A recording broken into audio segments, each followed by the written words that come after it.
Ставь лайк и подпишись на канал. Все серии можно посмотреть по ссылке в комментариях под видео. Ставь лайк и подпишись на канал. Все серии можно посмотреть по ссылке в комментариях под видео. Lucien et Rebecca se déplacer rapidement. J'ai appelé pour qu'ils ralentissent. Oh, allez, vous les tortues. J'ai 65 ans et je suis meilleure que vous deux. Dépêchez-vous. Comme je l'ai mentionné peut-être avant, nous rions pas souvent. Dépêche-toi, tu vas rater la meilleure partie. Quoi, je ne t'entends pas?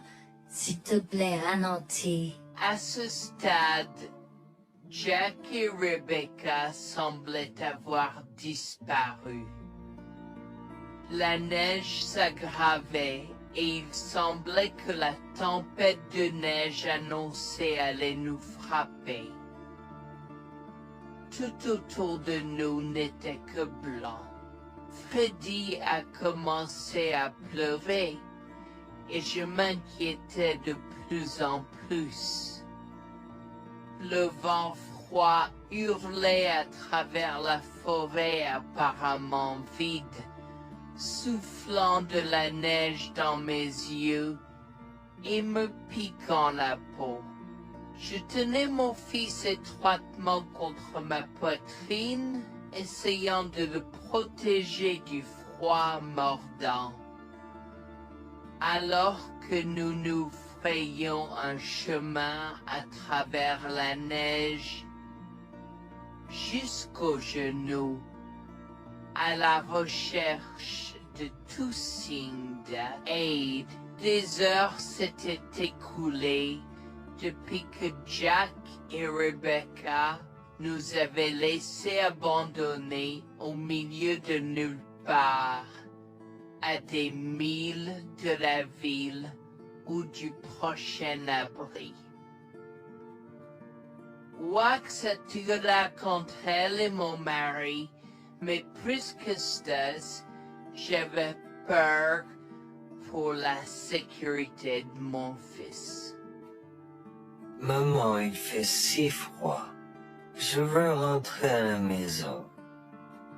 Je sais, mon bébé. Je suis désolée pour tout ça. Je te promets que je vais trouver de l'aide pour nous, d'accord? Ne t'inquiète pas une seule seconde. Alors que nous trébuchions à travers les congères, je pouvais sentir mon corps s'affaiblir de minute en minute.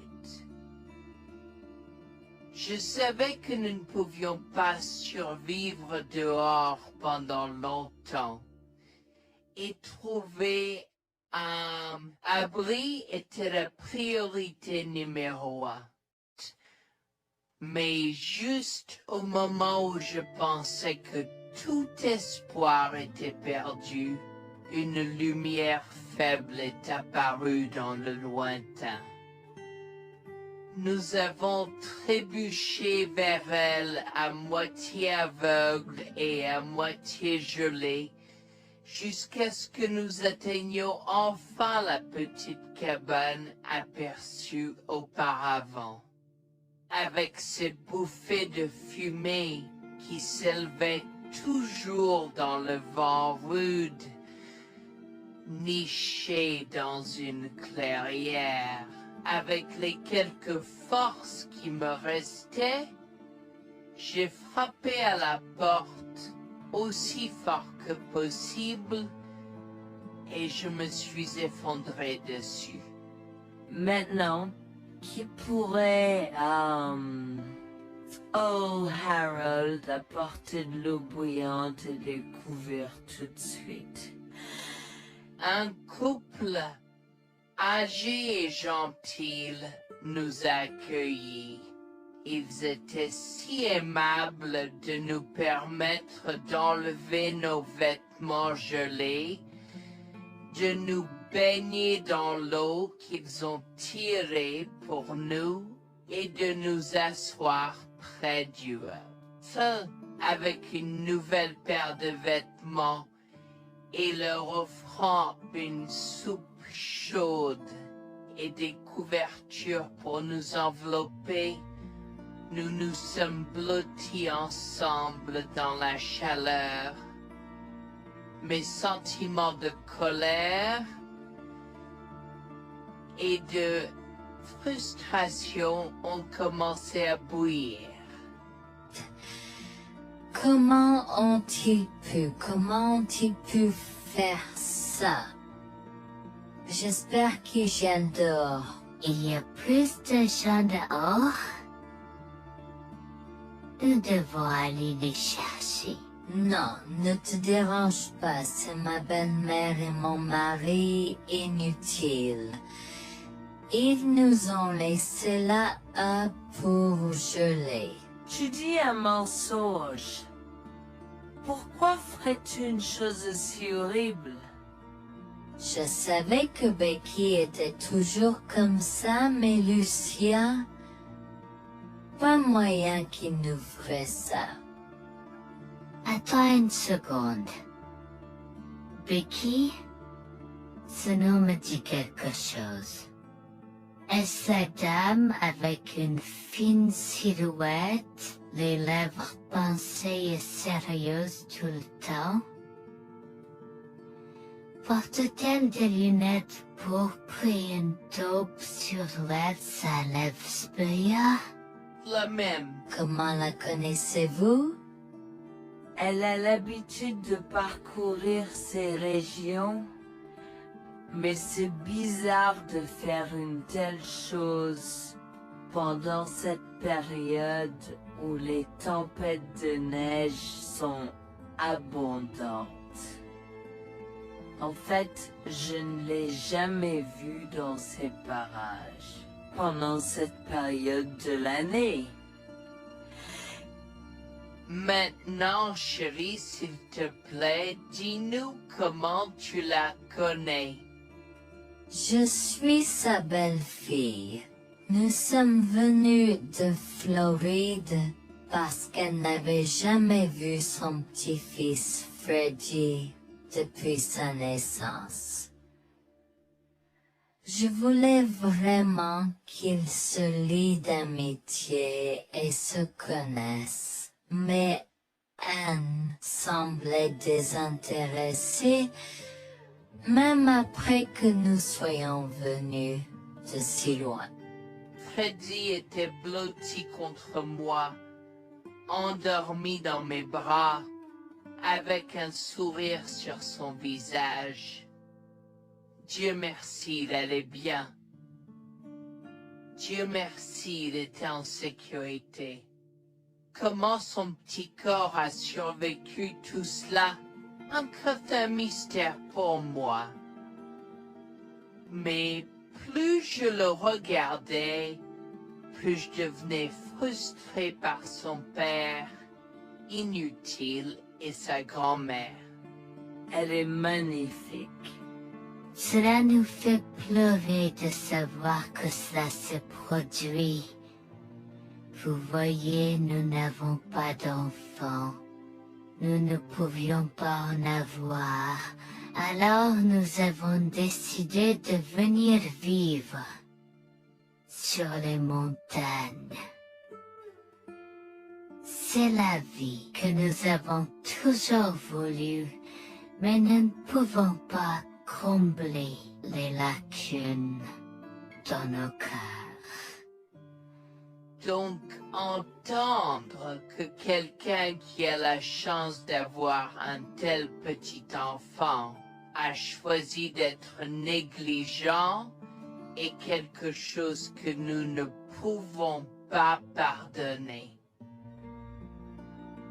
Tu sais, j'ai toujours eu un drôle de pressentiment à propos de Becky, je te l'ai dit, Harold. Cette femme n'est pas normale dans sa tête. J'ai crié après eux leur disant d'attendre pour nous, mais ils ont juste continué à aller de l'avant. Ils m'entendaient, mais ils choisissaient de ne pas m'écouter. Pourquoi aurait-il fait ça? Parfois, nous ne savons pas pourquoi les gens font les mauvaises choses qu'ils font. Tout ce que nous pouvons faire, c'est faire de notre mieux. Nous avons continué à converser le reste de la soirée, et aussi en colère que je fusse. Avec stade je m'ai fait cheveux merger parce que je savais que Lucien et moi étions exécutés. Le matin est venu et il semblait que la tempête de neige se soit calmée. J'ai cherché sur divers sites web pour trouver des rapports météorologiques indiquant que c'était maintenant sûr de se déplacer dans la ville. Et la ville. J'ai échangé des coordonnées avec Georgina et Harold, les remerciant pour tout l'amour et les soins qu'ils nous ont montrés. Il n'y a pas besoin de nous remercier. Nous avons juste fait ce qui était juste. N'importe qui, avec la moitié d'un cœur, aurait fait la même chose. S'il vous plaît, laissez-moi vous accompagner chez vous. Harold et Georgina nous ont accompagnés à la résidence et, oh mon Dieu, nous avons trouvé Lucien et Rebecca assis confortablement sur le porche avant, comme si Freddy et moi étions sur le point de mourir la veille. Je suis sorti de la voiture et j'ai commencé à perdre les pédales. Qu'est-ce qui ne va pas chez vous, les gens? Comment pouvez-vous nous laisser là? Tu nous ralentisais et nous voulions voir la cascade gelée. Est-ce que tu plaisantes? Freddy aurait pu mourir la nuit dernière. Tu t'en fous, vous, Lucien?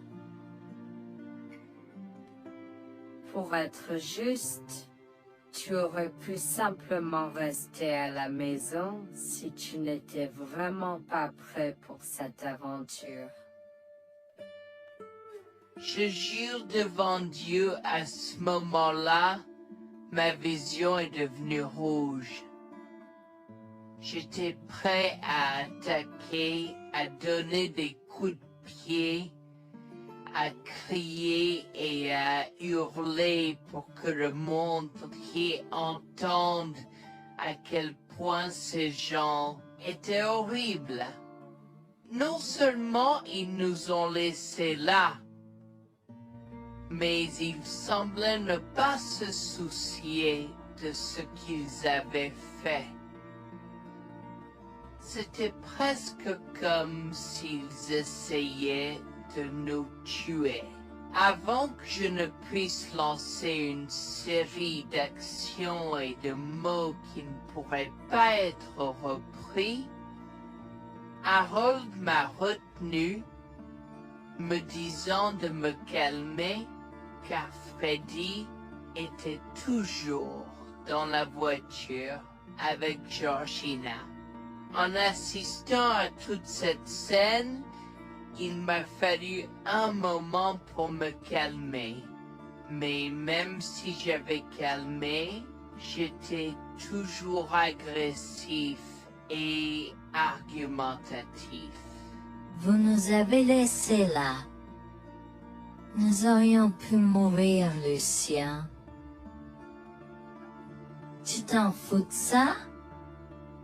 Tu t'en fous que ta mère ait essayé de nous tuer? Ne sois pas dramatique, Noémie. Elle n'essayait pas de faire ça. Regarde, la raison pour laquelle nous ne sommes pas revenus te chercher est parce que nous savions que tu trouverais de l'aide et un abri. Je veux dire, tu as toi-même indiqué cette cabane, n'est-ce pas? Il semble que tu aies obtenu l'aide dont tu avais besoin. Pas grâce à toi ou à ta mère. Je n'arrive pas à croire ce que j'entends ce moment. Assez, tout le monde. Ne me donne pas mal à la tête. Comment peux-tu être si froid et sans cœur envers ta femme? J'ai la moitié d'une idée de venir te frapper. Essaie, vieil homme. Je te mets au défi. Écoute, Noémie. Je suis désolée que tu n'aies pas pu gérer un peu le mauvais temps, mais je jure qu'il n'y avait aucune mauvaise intention de ma part.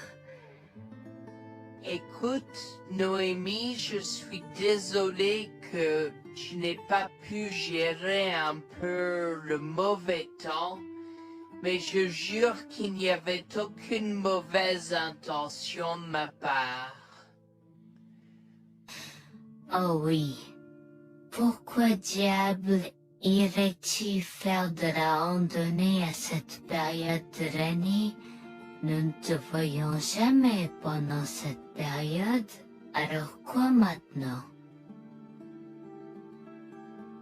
Pourquoi maintenant quand tu as un enfant qui ne voulait que se connecter avec toi? Quelqu'un pourrait argumenter que ce niveau de négligence grossière était intentionnel, Becky. Tu es une personne malade et pathétique. Cela a semblé faire fondre l'extérieur froid et dur de Becky, qui avait l'air douloureuse, du moins pendant un instant, avant de revenir à son extérieur de méchante sorcière de l'Ouest. Je ne sais pas ce que tu essaies d'insinuer, mais si tu cherches une bataille, je peux t'assurer que tu la perdras. Tu oublies que je suis une femme riche. J'ai accès au meilleur. Voyons comment ton petit argument va se passer en cours, vieil homme. Vous êtes pas là avec votre malade joueuse. Je souhaite que vous restiez fiers. Tu sais quoi, Noémie? Je m'en fiche maintenant. Je n'ai plus besoin de faire semblant devant toi et tout le monde. Alors, laisse-moi te dire les choses clairement pour que tout le monde puisse entendre. Je m'en fiche de toi et de ce bébé. Honnêtement, je souhaite que vous soyez tous les deux morts hier. Au moins, vous auriez arrêté de me déranger avec vos tentatives pour rencontrer ce bébé.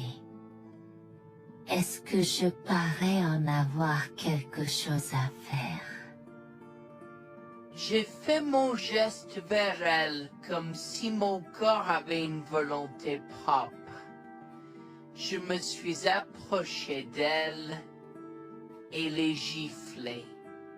J'ai continué à la gifler et à donner des coups de pied aussi fort que possible jusqu'à ce que Jack et Harold me déchirent. Tu means Stokey. Comment osais-je? Comment osez-vous vous asseoir là et défendre cette sorcière? Elle l'avait mérité. Toi, je vais te poursuivre en justice. Comment oses-tu me mettre les mains dessus? Elle ne voulait évidemment pas cela. Regardez, il semble que les tensions soient élevées en ce moment. Pourquoi ne pas tous prendre une grande respiration? Entrons et réglons cela. Vous êtes un homme faible et pathétique, et j'espère que vous passerez le reste de votre vie à expier ce que vous avez fait à votre fils. Avant que Jack ne puisse répondre, je lui ai craché au visage avant de rentrer à l'intérieur, de prendre Freddy et ses affaires, et de monter dans la voiture avec Georgina et Freddy. Maman, j'ai peur. Que se passe-t-il? Pourquoi tu combattu, grand-mère? Chérie, je suis vraiment désolée que tu aies dû voir ça. Les choses sont beaucoup plus compliquées ici et je ne veux pas te mentir. Mais je crains que tu ne sois un peu trop jeune pour comprendre. Mais pour l'instant, je suis désolée de devoir te dire que pour l'instant, il semble que grand-mère et papa ne veulent pas de nous ici.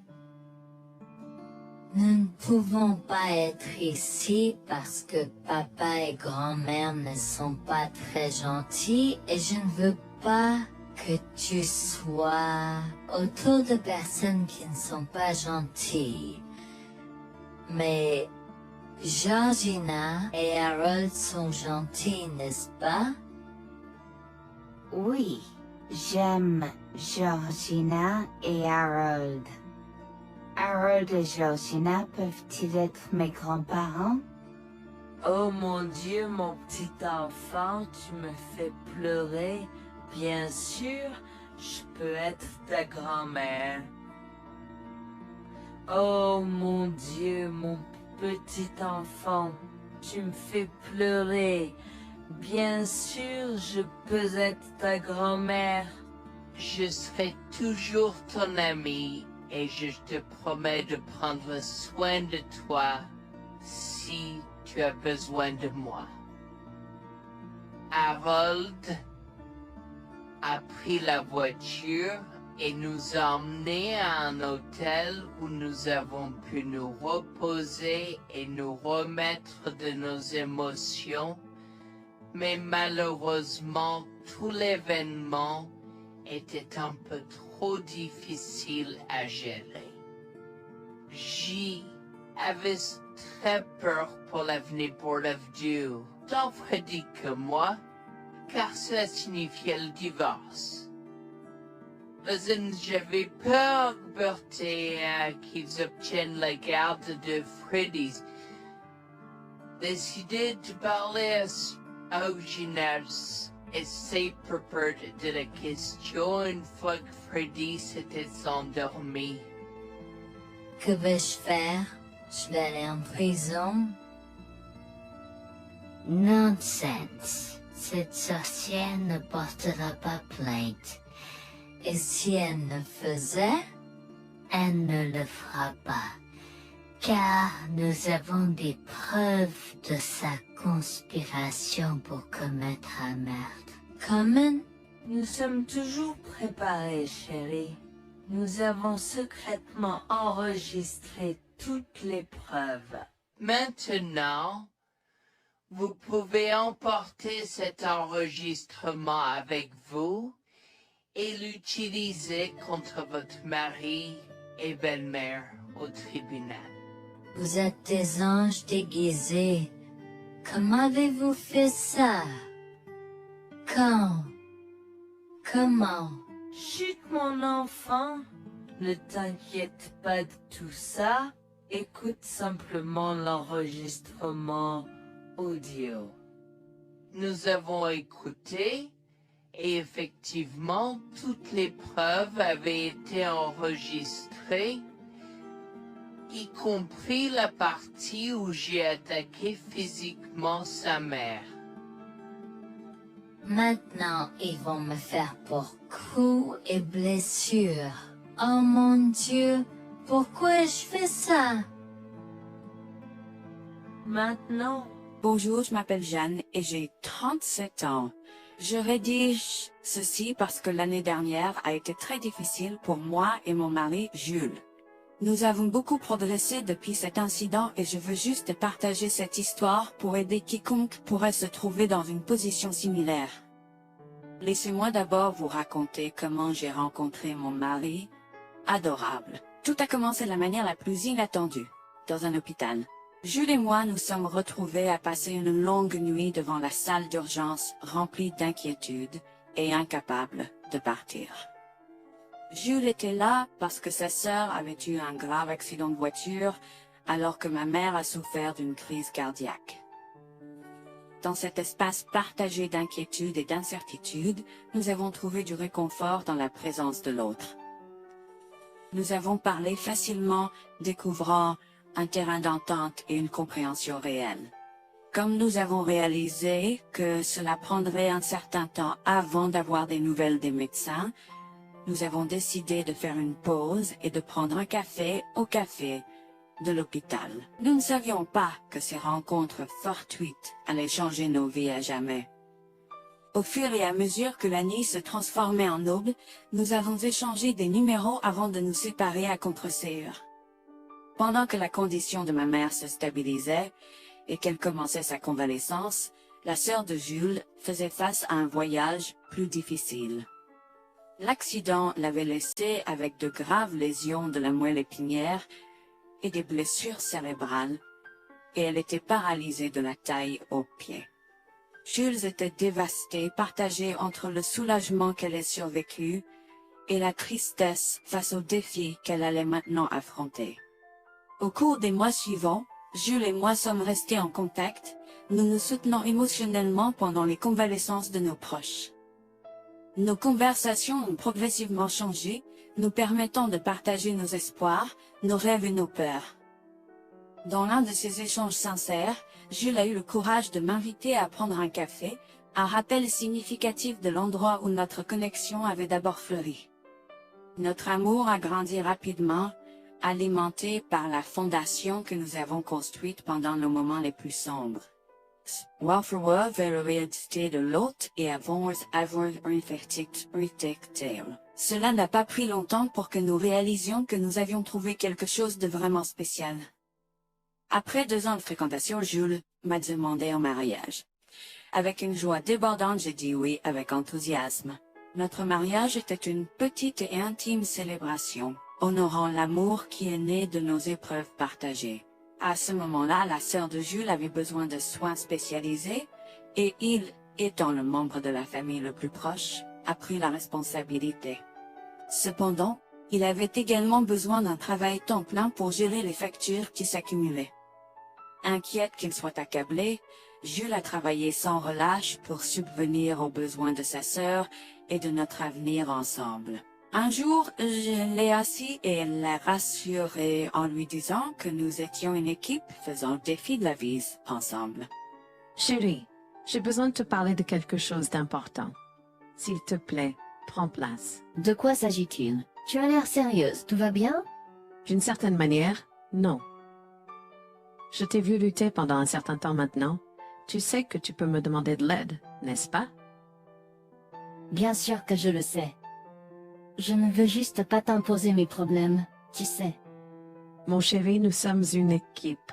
Je veux que tu te souviennes toujours de ça.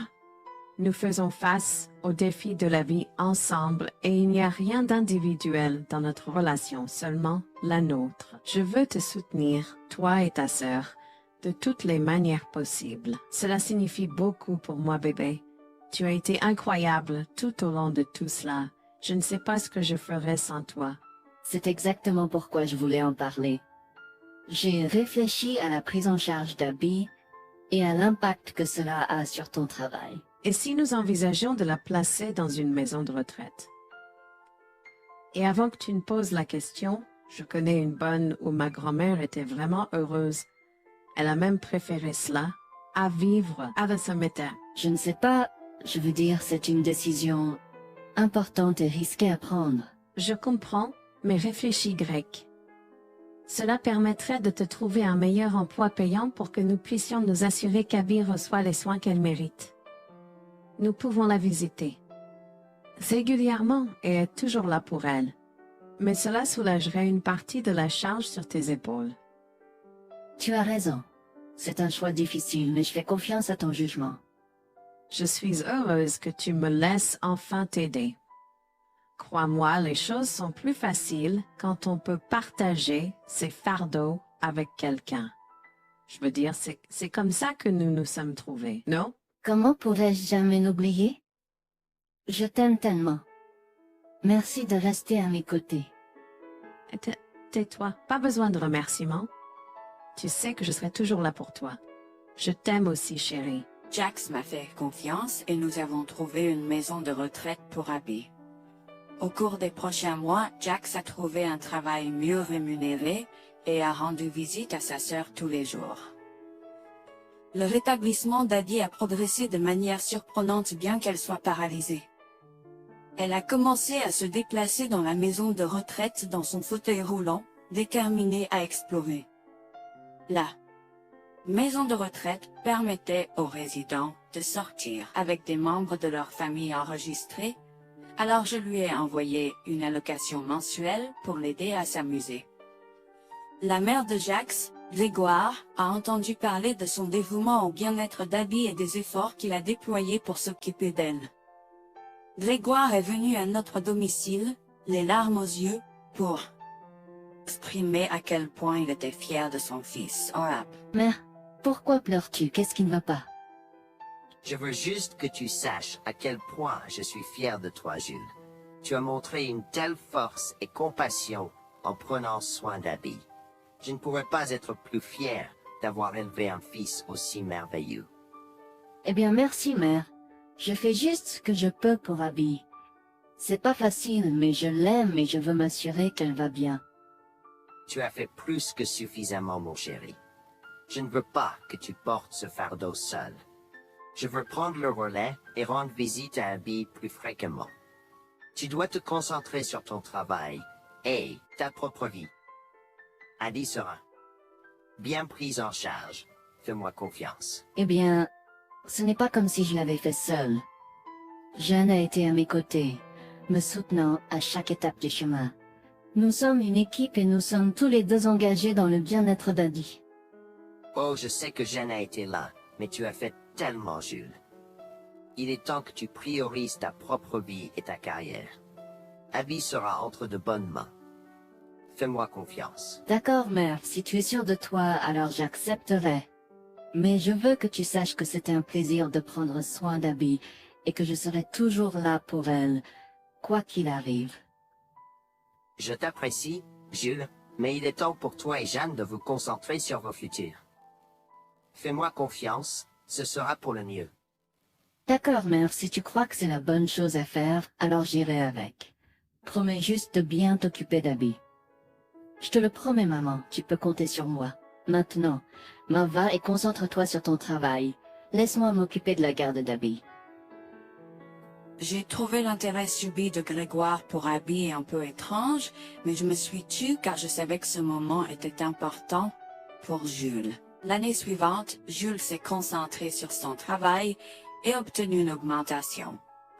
J'ai également obtenu une augmentation, ce qui nous a permis d'augmenter l'allocation mensuelle de Abby. Grégoire a tenu sa promesse, Mais il y avait un piège. Il a toujours insisté pour que nous restions occupés par le travail et nous a rappelé à quel point Abby était heureuse avec plus d'argent. Il nous a grondé si nous voulions la visiter et a prétendu qu'il savait ce qui était le mieux pour elle. Grégoire nous a fait appeler avant de rendre visite à Abby, donc il a contrôlé notre accès à elle. En conséquence, nous l'avons vue de moins en moins, mais nous avons continué à lui envoyer la location chaque mois. Je me sentais mal à l'aise par la situation. L'attitude possessive et le comportement contrôlant soudain de Grégoire m'inquiétaient. Il semblait toujours avoir des excuses lorsque Jules avait besoin d'aide avec Abby dans le passé. Cependant, je n'ai rien dit car je savais à quel point Abby était importante pour Jules. Malgré les défis, Jules et moi sommes restés engagés à soutenir Abby. Nous avons tenu notre promesse de fournir une assistance financière, même si nous ne pouvions pas être avec elle autant. Nous avons cru qu'Abby méritait les meilleurs soins. Même si nous ne pouvions pas être avec elle autant, nous avons cru qu'Abby méritait les meilleurs soins et le bonheur, et nous voulions qu'elle ait les moyens de profiter de la vie à fond. Un jour, Jules était un peu trop submergé par le manque d'Abby. Nous nous étions tous les deux beaucoup impliqués dans le travail et n'avions pas eu le temps de lui rendre visite. Nous avons décidé de lui rendre visite sur un coup de tête. Nous ne l'avons pas dit à Grégoire car nous ne voulions pas entendre ses remontrances ou ses réprimandes. Avant d'arriver à la maison de retraite, Jules et moi nous sommes arrêtés au supermarché pour acheter à Abby toutes ses collations préférées. Nous étions tous les deux très excités de la voir et de passer du temps de qualité avec elle. J'ai même apporté ma Nintendo Switch pour qu'elle puisse y jouer. Nous sommes entrés et avons immédiatement commencé à chercher Abby, mais nous ne pouvions pas la voir nulle part. Je pensais qu'elle était probablement partie pour un rendez-vous chez le médecin ou qu'elle était probablement dans le jardin. Nous avons trouvé l'infirmière d'Abby, Mme Smith. Elle nous a regardés avec confusion. « Excusez-moi, pourriez-vous nous dire où est Abby? Nous la cherchons. » Charlie, ne savez-vous pas ce qui s'est passé? Non, nous n'en savons rien. S'il vous plaît, dites-le nous. Que s'est-il passé? Est-ce que Abby va bien? J'ai essayé de contacter Grégoire car il a insisté pour être le point de contact pour toutes les informations concernant Abby, mais il n'a jamais répondu à mes appels. S'il vous plaît, dites-nous simplement ce qui s'est passé. Est-ce que Abby va bien? Je suis vraiment désolée de vous apprendre cette nouvelle. Alors que nous administrions un nouveau médicament à Abby, son corps a eu une réaction sévère. Elle est tombée en état de choc, malgré nos efforts et d'aide. Quoi? Quand cela s'est-il produit? Cela s'est produit il y a 2 mois. 2 mois? Comment cela est-il possible? Pourquoi n'avons-nous pas été informés? Je m'excuse pour cette omission. Nous essayons de joindre Grégoire comme il l'avait demandé, mais il semble qu'il n'a jamais reçu nos appels. C'est incroyable. Nous aurions dû être au courant, nous aurions dû appeler Abby. Merci de nous l'avoir dit, Manager Smith. Nous aurons besoin de temps pour traiter cela. Pouvez-vous nous laisser un peu d'intimité? Bien sûr, prenez tout le temps dont vous avez besoin. Je serai là si vous avez des questions ou si vous avez besoin d'aide. Je suis vraiment désolée pour votre perte. Je pouvais sentir le monde de Jules s'effondrer et le mien aussi. Bien que Abby ne soit pas ma propre sœur, je la traitais comme telle. Je m'efforçais de la connaître. Au fil du temps, je suis absolument tombée amoureuse d'elle. Nous étions comme des sœurs. Abby a été si pleine de vie malgré sa situation. Jules était un désordre de larmes, pendant que je ne pouvais tout simplement pas me résoudre à pleurer. Je me sentais tellement engourdie. Je ne pouvais pas croire que Abby était partie. Je me sentais tellement coupable qu'elle ait souffert toute seule. Je me sentais tellement coupable de ne jamais avoir pris le temps de la rencontrer. Serait-ce différent si je l'avais visitée? Je savais que Jules se sentait de la même manière que moi. Je savais que nous ne pouvions pas continuer à rester là et à pleurer. Alors je l'ai guidé gentiment hors de l'installation. Le trajet de retour à la maison était silencieux, alors que le chagrin enveloppait nos âmes. Quand nous sommes arrivés à la maison, nous nous sommes tous les deux effondrés en pleurs dans les bras, un de l'autre. Nous avons pleuré et pleuré pendant ce qui semblait être des heures. Jules était furieux que nous n'ayons même pas pu dire au revoir à Abby. Je me sentais de la même façon. De plus, j'étais triste que Abby n'ait probablement jamais eu de funérailles non plus. À ce moment-là, j'ai eu une soudaine réalisation qui m'a frappé dur. Grégoire était censé prendre soin de Abby, mais quelque chose n'allait pas. J'ai demandé à Jules s'il avait entendu quoi que ce soit de sa mère, mais il n'avait rien entendu. Alors que nous rassemblions les pièces, la colère bouillonnait en nous. Nous avons réalisé à quel point Grégoire nous avait manipulés avec soin, nous volant notre connexion à Abby et profitant de notre gentillesse. Le fait qu'elle ait probablement pris toute l'allocation d'Abby pour elle-même, la laissant sans rien, a encore plus attisé notre colère. Jules était prêt à confronter sa mère, mais j'ai réussi à réfléchir plus clairement. Chérie, je sais que tu es furieux et veux confronter ta mère, mais réfléchis en grec. Je ne veux pas y réfléchir. Je veux lui demander pourquoi elle a fait ça. Qu'a-t-elle gagné à faire ça à Abby? Moi aussi, je veux savoir la même chose, mais tu sais qu'elle niera tout ce que nous disons ou trouvera un moyen de nous blâmer pour tout. Regarde, le jour où nous donnons habituellement l'allocation d'Abby approche bientôt. Que se passera-t-il si Grégoire se présente à notre porte en réclamant l'argent? Tu penses qu'elle oserait se montrer ici après tout ce qu'elle a fait? C'est possible, chérie. Si elle le fait, ce sera son aveu involontaire envers nous.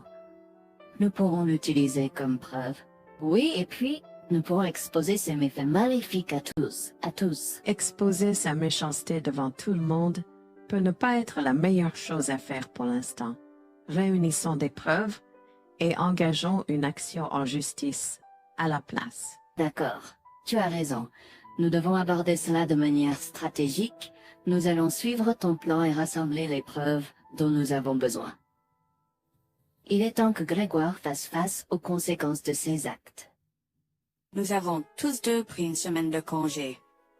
En retournant dans la maison de retraite, nous avons recueilli le certificat de décès d'Abby comme preuve. Nous avons également consulté un avocat pour porter plainte contre Grégoire pour avoir volé une personne handicapée. Comme je l'avais prévu, Grégoire est venu frapper à notre porte en réclamant l'allocation de sa fille. Où est l'allocation d'Abby?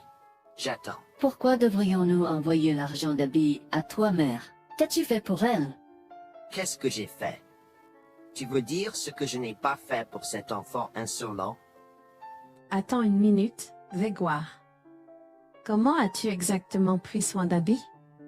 Je lui achète toute la nourriture qu'elle veut, et je réponds à tous ses caprices. Je m'assure même qu'elle prend ses médicaments quand je la visite. C'est génial. Quand as-tu vu Abby pour la dernière fois? Je l'ai visitée hier.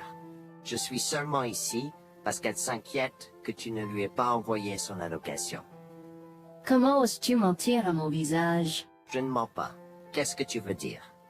Comment oses-tu m'accuser de mentir? Tu es aussi ingrat qu'Abby. Sans hésiter, je tends à Grégoire le certificat de décès d'Abby, ma dégoût visible dans mes yeux, alors qu'elle le regarde avec stupeur. Grégoire a vacillé, tentant de s'excuser. Quoi?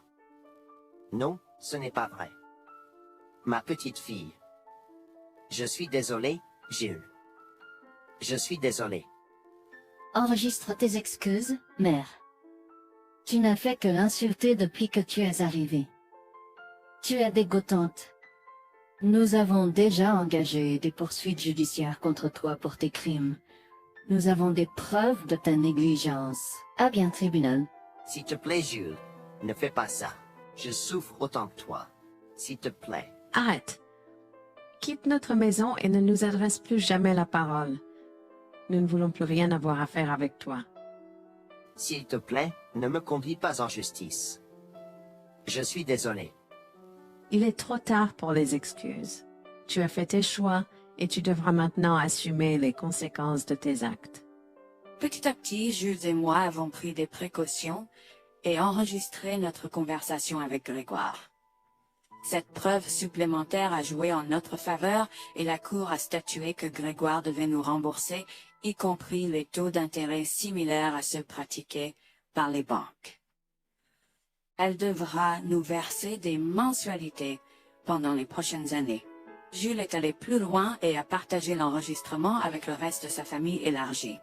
Par conséquent, Grégoire a fait face à l'exclusion de sa propre famille. Jules et moi avons pleuré ensemble pendant longtemps. La douleur était profonde, mais lentement, nous avons commencé à guérir. Nous avons pris une décision ferme de couper tout contact avec Grégoire. Le seul rappel de son existence était les paiements mensuels. La décision ferme de couper tout contact avec Grégoire. Le seul rappel de son existence était les paiements mensuels qu'il faisait pour nous rembourser. Nous nous sommes concentrés sur notre guérison et sur la reconstruction de nos vies. Au final, la justice a prévalu et notre amour pour Abby est resté inébranlable. Nous avons honoré sa mémoire en chérissant le temps que nous avions passé avec elle et en montrant de l'amour et des soins aux autres dans le besoin. Notre parcours a été rempli de défis et de chagrins, mais il nous a également appris le pouvoir de la résilience et la force de notre lien. Jules et moi avons entrepris un voyage de guérison, en reprenant nos vies en main, à partir des décombres de la trahison. Nous nous sommes accrochés aux précieux souvenirs d'Abby, chérissant l'amour et la joie qu'elle nous a apportés. Bien que la douleur persiste, nous trouvons du réconfort dans le fait que nous avons combattu pour la justice, et que nous avons honoré l'esprit d'Abby.